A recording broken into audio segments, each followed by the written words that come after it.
For hundreds of years, for the vast majority of people, their origins were never in doubt. The Bible said God created both male and female, and that was the end of it. But then, in the mid-1800s, this man, Charles Darwin, after spending several months in the Galapagos Islands among some of the most odd creatures on the planet, concluded that humans must have come about through some sort of natural means. And he wrote a book about it called Origin of Species. With no more to go on than the musings of Mr. Darwin, certain segments of the scientific community fairly leapt onto the Darwinian bandwagon, spawning a new term, evolution, and declaring the theory scientifically sound. Could it be that the human family actually sprang from some ancient form of monkey? Most people rejected the notion outright, and virtually all religions came to the defense of the Bible and its record of creation. The battle continues to this very day, and if anything, has heated up over the years. But with millions and millions of fossils discovered in the past half-century, haven't there been discoveries of man-like creatures? That is the question we'll be trying to answer in this episode of Ancient Secrets of the Bible.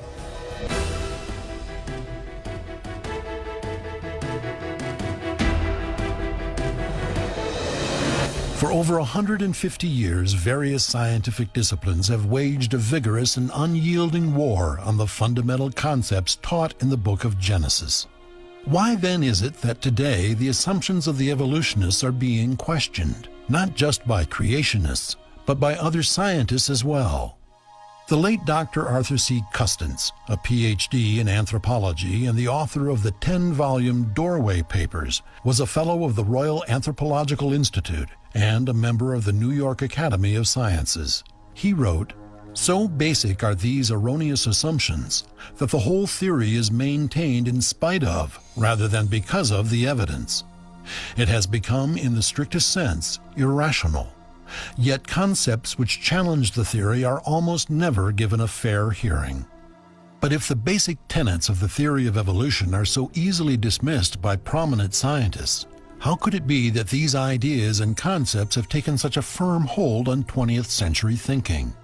What are we missing here? One of the reasons the theory of evolution became so popular is the famous Scopes monkey trial of 1925. This trial pitted William Jennings Bryan against Clarence Darrow in a classic confrontation regarding the teaching of evolution in schools.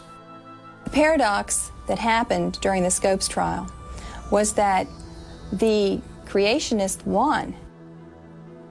The evolutionary teacher, John Scopes, was convicted and fined, but because of the way the media presented it, it looked like they had more information and they were more acceptable than the creationists, who were made to look like they were imbeciles, like they knew nothing about science. And so from that point on, our society began to accept evolution as a valid thought. And that's how we came to where we are today, where it has taken over in the schools, it has taken over in the public for the most part, because of the way the media slanted it way back then in 1925. In 1922, Harold Cook found a tooth in Sioux County, Nebraska, right near the Colorado border. He thought it looked to him like it was halfway between a human tooth and an ape's tooth, and so he thought, wow, I found the missing link.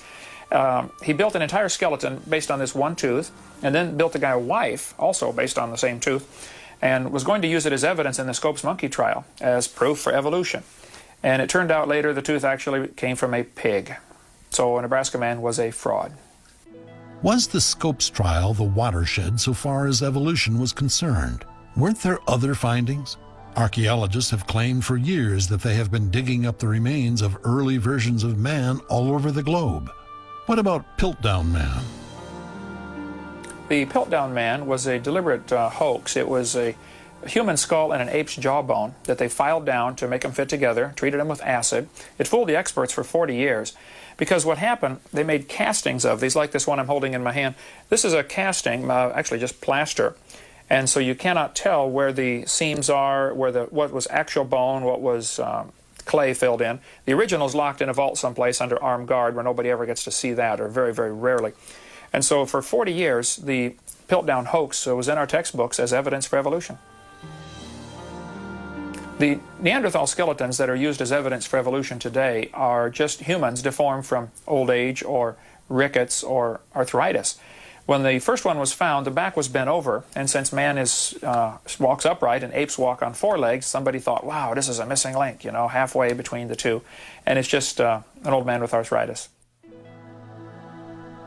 But certainly the quest continues. What do new discoveries and new studies reveal about early human remains? Is Neanderthal man still being studied? It appears that anthropologists have made a concerted effort to adhere to a rigid uniformitarian viewpoint concerning the aging and growth of ancient populations, despite evidence to the contrary. For example, the Gibraltar II child's skull and jaw bones were never allowed to speak for themselves. When we set aside the evolutionary dogma, we find that we have remarkable evidence for a child who matured late and aged slowly, consistent with the long lifespans written about in the Bible. The evidence points towards Neanderthals being post-flood people, certainly not people who lived prior to Noah's flood. Could it be that anthropologists in search of supporting data for the theory of evolution have actually unearthed data that supports the biblical record? What about the widely publicized find affectionately named Lucy? Where does she fit in the evolutionary scale? As you know, Lucy was found in 1974, and sometimes I refer to her as the woman who shook up man's family tree, because she represents for us the oldest, most complete skeleton we have of any human ancestor known to anthropologists. Actually, Lucy was very chimpanzee-like. She stood 3 feet 6 inches tall, had a chimp-sized brain and chimp-like teeth. She was a chimp. The only features that even hint toward human ancestry were her hips and knee joints, and these gave a hint toward erect posture. But even these are very controversial among evolutionists. She comes closer to representing, I think, what the average person thinks of as the missing link than any other fossil we had ever found in Africa. So she has extraordinary importance in terms of understanding the very earliest phases of human evolution. Charles Oxnard, a British scientist, is probably the world's leading expert on Lucy. He spent 16 years studying every bone, doing a computer analysis of each, the dimensions of all the bones, and said, folks, it's not a missing link. It's just an unusual monkey. But haven't there been other fossil discoveries that have gained great notoriety over the years as ancestors of modern man? Another so-called missing link, Java Man, was concocted by Eugene Dubois when he found an ape-like skull fragment and then 50 feet away a human leg bone. However, just before he died, Dubois confessed that he also found 2 human skulls at the same location, and he admitted that the skull fragment belonged to a gibbon, not an ape man. The prestigious National Geographic magazine in May 2000 headlined an article on new paleontological findings as the dawn of humans. This 2-million-year-old hominid skull, the article says, is the most complete of its kind yet found, a large-jawed proto-human that became extinct on a side branch of the human family tree. We're left to wonder how an extinct species so dissimilar to humans could possibly be evidence of the dawn of humans, or even proto-humans for that matter. Apparently, the frantic search for missing links has resulted in a number of mistakes and even fraud. Unfortunately, some of those mistakes are still perpetuated today. Java Man, for example, is still referred to in some texts as the beginning of Homo erectus. But if the fossil record is incomplete or just plain scientifically unsatisfactory, where does that leave us? Where can we look next? Is there an explanation for the gap in the fossil record? Could it be there was an Adam and Eve, but we've been looking in the wrong place? Is there some kind of evidence for the origins of man in the more modern DNA or genetic sciences? Is it possible that if the missing link cannot be found buried under the Earth's strata, Adam and Eve might be found under the lens of a microscope? Someone once wrote that the formula for evolution was really quite simple. Nothing plus nobody times flying chance equals everything. That was probably said in jest, but in reality the very serious concept of spontaneous generation is in fact quite similar. This proposition suggests that chemicals plus time equals life, all life. But is either proposition scientifically supportable? One of the fundamental laws in biology is biogenesis, that life comes only from pre-existing life. Now, that's a great encouragement to people who believe in creation, but I began my college teaching career as an evolutionist, convinced that chemicals put together life without any outside help at all. Science has convinced me that just won't work. In fact, death might be defined as the triumph of chemistry over biology. When molecules begin to do what comes naturally for them, the result is death, not life. Chemistry may help us understand how we return to dust. It could never explain how we came from dust in the first place. A number of scientists have tried to calculate the mathematical probability of life arising by chance. Sir Fred Hoyle, a British mathematician, estimated the mathematical probability of the 2,000 proteins in an amoeba arising by chance. He estimated the probability of that happening to be 1 chance in 10 to the 40,000th power. Clearly a mathematical impossibility. The probability of 1 chance in 10 to the 40,000th power is a number so ridiculously small that Sir Frederick Hoyle was forced to conclude that, quote, "It is enough to bury Darwin and the whole theory of evolution. There was no primeval soup, neither on this planet nor any other, and if the beginnings of life were not random, they must therefore have been the product of purposeful intelligence." End quote. The problem with evolutionism is that it has order coming out of chaos. That simply doesn't happen. Science can produce no parallels. Evolutionism is bad science and bad philosophy. According to a number of scholars in various fields, evolution is untenable. Are these the only possibilities? The story of how the world was created and how mankind came to be is found in the first 2 chapters of Genesis in the Hebrew Torah, later incorporated into the Bible. These 2 small chapters had shaped the Judeo-Christian view of the earth and its beginnings for millennia. But by the middle of the 19th century, that view was being challenged. The story is set forth in the simplest of terms. In the beginning, God created the heavens and the earth. The 6 stages of creation are then described, concluding with the creation of man, Adam, and from Adam, a woman who was called Eve. The Bible doesn't go into a great deal of detail about how everything was created. The Bible also makes it clear that all of this was accomplished by a creator God, who apparently had some grand design and purpose for his creation. For some reason, he chose a man, Adam, and a woman, Eve, to help him accomplish that grand design. But is the story of Adam and Eve literally true? Many people think that the story of Adam and Eve was a symbolic account or a legend or myth to explain the origin of people. However, the literature of the Bible treats Adam and Eve in the form of writing that is used for historical narratives. Adam and Eve, for example, are included in family trees. The setting in which they are made has real cities, real rivers that we know of from history.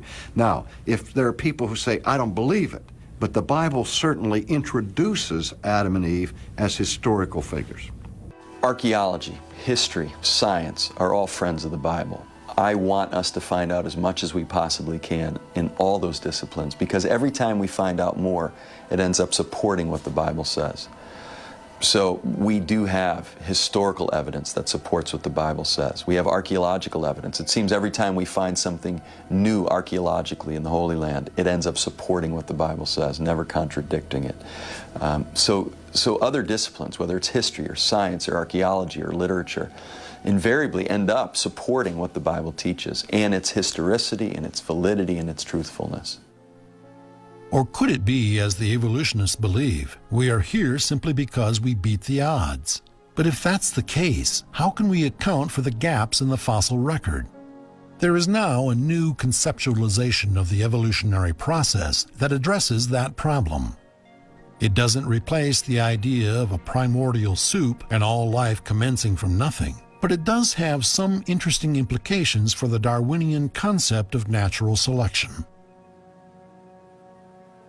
In contrast to the slow and gradual form of evolution originally proposed, to cover up the fact that the fossil record didn't fit that form, Stephen Jay Gould of Harvard and Niles Eldredge of the American Museum in New York proposed in the early 70s a method or a model of evolution called punctuated equilibria. It suggested vast periods of stasis or equilibrium, no change in the fossil record of individual forms, and then sudden upward changes to a new variety or new species over relatively short periods of time.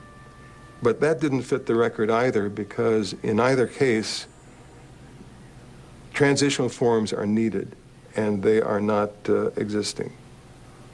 Even Darwin admitted that his own theory was worthless speculation without the all-important fossil proof of transitional forms. It was Archaeopteryx, a fossil found in Bavaria that was intermediate in many of its structures between reptiles and birds. A typical reptilian characteristic was the long, bony tail, absent in modern birds, and teeth. The striking feature that made it like a bird was the presence of wings and feathers. Careful study by paleontologists confirmed that Archaeopteryx was almost a perfect intermediate between reptiles and birds. And so, in a very real sense, this was positive proof of the correctness of Darwin's idea of evolution. The favorite example that my evolutionary colleagues usually give for transitional forms is the creature called Archaeopteryx, and it's supposedly the link between reptiles and birds. But, you know, there's been a fossil found here recently of a bird that is 75 million years older than Archaeopteryx. So obviously, Archaeopteryx couldn't be the ancestor of birds. Actually, the evidence is such that evolutionists can't agree on how reptiles evolved into birds. And they certainly don't all agree that Archaeopteryx was the ancestor. The transitional forms that they need simply are not there. But that doesn't stop them. You go to any textbook on evolution, and there's Archaeopteryx, as if it were proof that reptiles evolved into birds. Dr. Stephen Jay Gould, professor at Harvard University, and Dr. Niles Eldredge, the curator of the American Museum of Natural History, have developed a notion that, in the simplest terms, suggests that somewhere in the distant past, a lizard laid an egg and a fully developed bird hatched out and flew away. And it happened so fast, the species didn't leave any geologic trace or any evidence of transitional forms. Let me see if I have this right. The reason we cannot see it happening in the fossil record is because it's happening too fast. And the reason why we cannot see it happening in the fossil record today is because it's happening too slow, or possibly it never happened at all. Punctuated equilibria is hardly the last gasp of evolutionary scientists to understand the changes that we see in organisms through time in the fossil record. Punctuated equilibria allows us to understand gaps in the fossil record. It's one hypothesis among many that helps us to explain change through time. The theory has been around now for nearly 3 decades and is probably as controversial today within the scientific community as it was when it was first proposed. In the introduction to their book, Gould and Eldredge point out that, quote, "Our several distinguished biologists are unable to agree on a common definition of the constituent elements of punctuated equilibrium. But on the same page, Dr. Anthony Hoffman takes it much further than merely disagreeing on a common definition. He identifies 3 versions of the theory as entirely trivial, blatantly false, and empirically untestable. Yet the theory does have its supporters. A new and better understanding of evolution has emerged in recent years, known as punctuated equilibria. And this contrasts a notion of a gradual change over time with the fact that quite frequently in major groups of organisms there is a rapid change in the varieties present, followed by a long period of which there is little or no change. I think that this whole idea of punctuated equilibrium, it's nothing more than a desperate attempt to salvage evolution theory. Is that true? Are new scientific disciplines and studies blowing holes in evolutionist ideas? Among the best known of these new disciplines are the fairly recent scientific developments in the fields of genetics and DNA. Can their contribution to the argument help resolve the controversy? One of the more amusing things you hear these days is that the DNA of man and chimpanzees is something like 98% identical. As a geneticist, I can tell you, you're not even that closely related to yourself. The DNA you inherit from your mother, the DNA you inherit from your father are at best about 93% similar. But think for a minute about a cloud. A cloud is 98% water. Watermelon's 98% water. Jellyfish is 98% water. Using the logic of an evolutionist, you'd have to say there's no difference between a watermelon, a cloud, and a jellyfish. Yeah, we know there are big differences. Suppose there were only a 2% difference. If that 2% DNA told the other 98% what to do, wow, what a difference there would be. In fact, we're so special that each one of us has our own unique DNA fingerprint. As a practical matter, we can't say that either the human nor the chimp DNA has been fully sequenced, though scientists are getting closer. Still, a proper comparison can hardly be made. But have DNA studies yielded any results in the scientific quest to discover the real Adam and Eve? The data on DNA has been very helpful in showing that all people came from one woman we might call Eve, but the date has always been controversial. Back in 1987, a group out at Berkeley suggested that the differences may have arisen over 100 to 200,000 years. But more recently, scientists have discovered that DNA in mitochondria changes about 20 times faster than previously assumed. In 1998, a study was done that showed that changes in mitochondrial DNA occur more than 20 times faster than previously assumed. And what about Adam? Are there any genetic clues? When we look at the DNA of mitochondria, we can trace our female ancestor all back to one woman called mitochondrial Eve. Well, scientists said, let's try it with the father. We can take the Y chromosome, which men have and women don't, and sure enough, we all come from one father, and it's common to call that first father Adam. But here's the problem. Originally, when they did the dates for the first woman and the first man, they were about 100,000 years apart. Now, talk about sitting around on a Saturday night waiting for the phone to ring. That doesn't look like that would really work. Fortunately, new evidence has brought those dates much closer to the present time. Well-known evolutionist at Berkeley once said that it looks like there are very few differences among human beings. As he put it, we all got off the same boat not so very long ago. I think he may have said a lot more than he really intended. At the moment, only one thing seems certain. The argument between creationists and evolutionists is far from over, and neither side shows any signs of retreating from their position. Still, the pendulum of knowledge and understanding is never at rest. Perhaps the renowned modern astronomer Robert Jastrow had it right after all when he said, "For the scientist who has lived by his faith in the power of reason, the story ends like a bad dream. He has scaled the mountains of ignorance. He is about to conquer the highest peak, and as he pulls himself over the final rock, he is greeted by a band of theologians who have been sitting there for centuries." Science will undoubtedly continue to explore the mystery of ancient man, and those who believe in creation will continue to explore the ancient secrets of the Bible. Perhaps there will come a time when both endeavors will come together at the pinnacle of truth. For hundreds of years, for the vast majority of people, their origins were never in doubt. The Bible said God created both male and female, and that was the end of it. But then, in the mid-1800s, this man, Charles Darwin, after spending several months in the Galapagos Islands among some of the most odd creatures on the planet, concluded that humans must have come about through some sort of natural means. And he wrote a book about it called Origin of Species. With no more to go on than the musings of Mr. Darwin, certain segments of the scientific community fairly leapt onto the Darwinian bandwagon, spawning a new term, evolution, and declaring the theory scientifically sound. It has become, in the strictest sense, irrational. Yet concepts which challenge the theory are almost never given a fair hearing. But if the basic tenets of the theory of evolution are so easily dismissed by prominent scientists, how could it be that these ideas and concepts have taken such a firm hold on 20th century thinking? What are we missing here? One of the reasons the theory of evolution became so popular is the famous Scopes monkey trial of 1925. This trial pitted William Jennings Bryan against Clarence Darrow in a classic confrontation regarding the teaching of evolution in schools. The paradox that happened during this...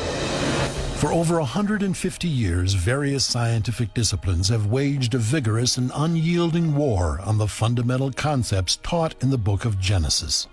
Why then is it that today the assumptions of the evolutionists are being questioned, not just by creationists, but by other scientists as well? The late Dr. Arthur C. Custance, a Ph.D. in anthropology and the author of the 10-volume Doorway Papers, was a fellow of the Royal Anthropological Institute and a member of the New York Academy of Sciences. He wrote, "So basic are these erroneous assumptions that the whole theory is maintained in spite of, rather than because of, the evidence. Could it be that the human family actually sprang from some ancient form of monkey?" Most people rejected the notion outright, and virtually all religions came to the defense of the Bible and its record of creation. The battle continues to this very day, and if anything, has heated up over the years. But with millions and millions of fossils discovered in the past half-century, haven't there been discoveries of man-like creatures? That is the question we'll be trying to answer in this episode of Ancient Secrets of the Bible.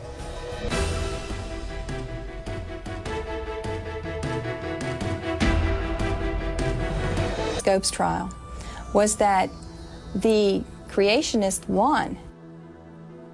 The evolutionary teacher, John Scopes, was convicted and fined, but because of the way the media presented it, it looked like they had more information and they were more acceptable than the creationists, who were made to look like they were imbeciles, like they knew nothing about science.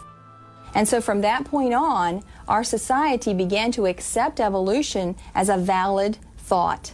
And that's how we came to where we are today, where it has taken over in the schools, it has taken over in the public for the most part, because of the way the media slanted it.